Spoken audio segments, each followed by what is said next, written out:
welcome back. We are continuing our discussion on introductory calculus, where we are looking at the area under a cave. So we have this example on the board. Find the area bounded by the cave. Y is equal to x power 2 plus 1. The x-axis, x is equal to 0 and x is equal to 2. Okay, so we have a cave. Y is equal to x squared plus 1. So we have that cave. So that cave, if we are to sketch the cave, we would come up with this. So this is basically the sketch of the cave. This cave, you can see the y-intercept is 1.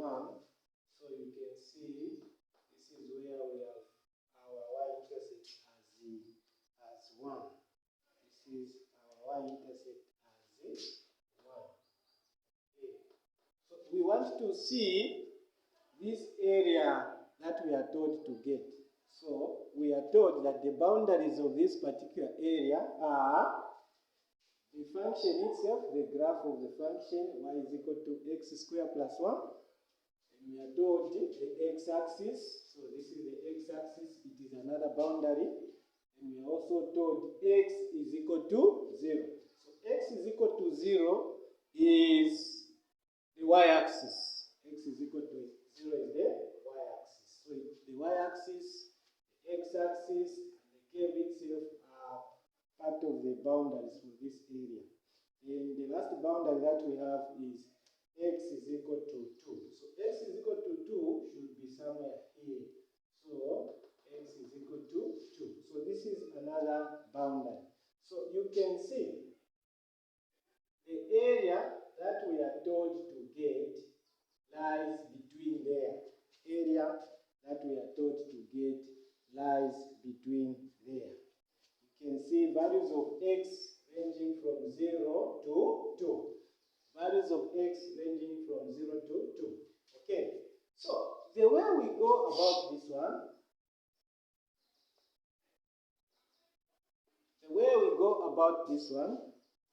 we need to construct a definite integral. Because actually, whenever you are evaluating a definite integral, the implication is that you are getting the area under a particular cave.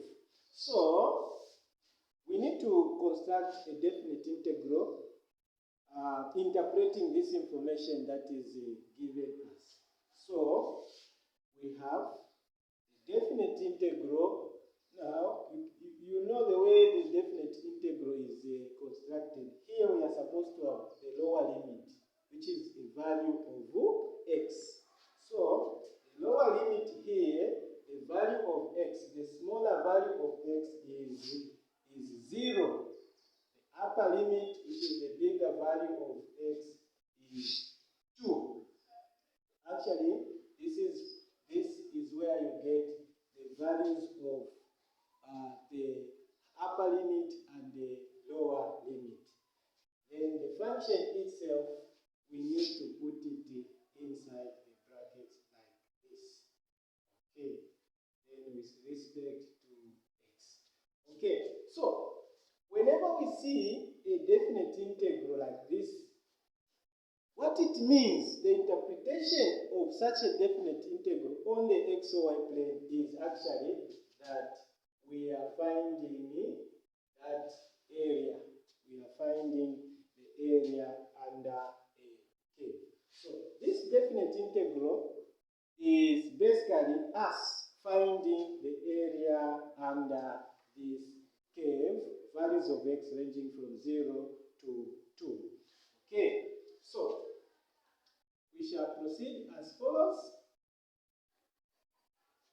We know, according to the rules of integration, We are supposed to integrate each one of these terms.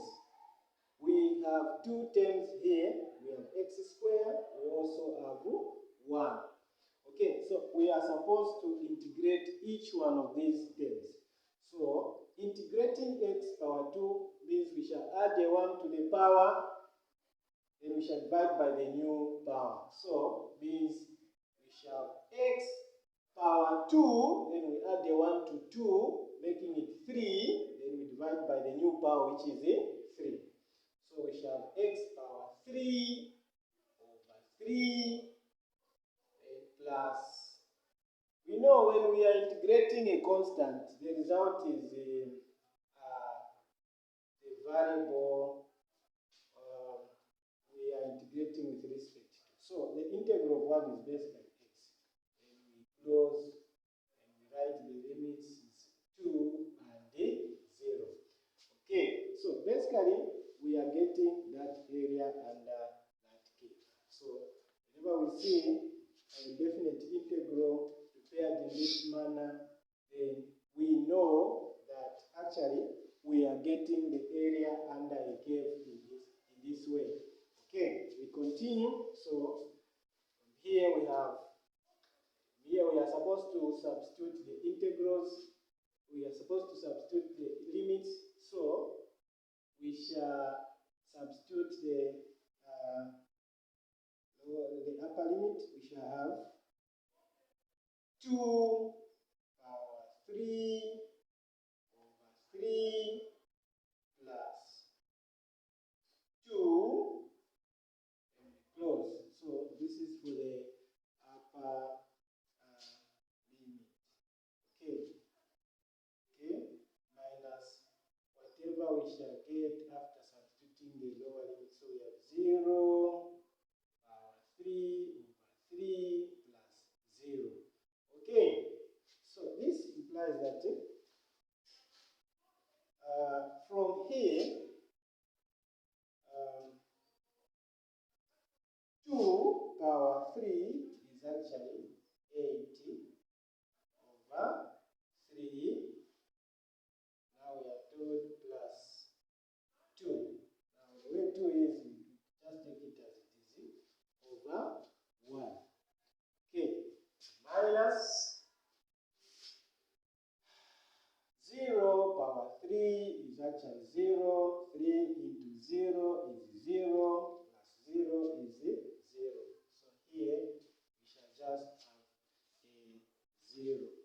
Okay, so continuing from there, we are going to have we get the common denominator, which is in our case it is 3, and we say 3 into 3 we get 1, by 8 we get 8. We maintain the sign here, there. We say 1 into 3 we get 3 times 2 we get 6. So that 8 plus 6 we get 14 over 3, which is the same as 3 into 14 is 4, remainder 2 over 3. The units would be square units, because actually this is the area under this cave between the limits 0 and 2. So actually this area here is 4 and 2 over 3 units. So basically this is how we get the area under a cave, and we have seen the link between definite integrals and area under a cave.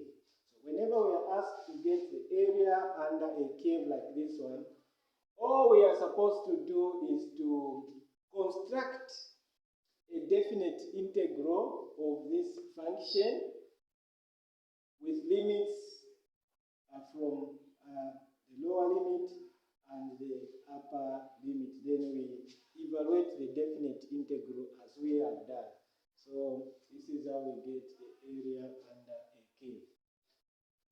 Thank you very much for your attention.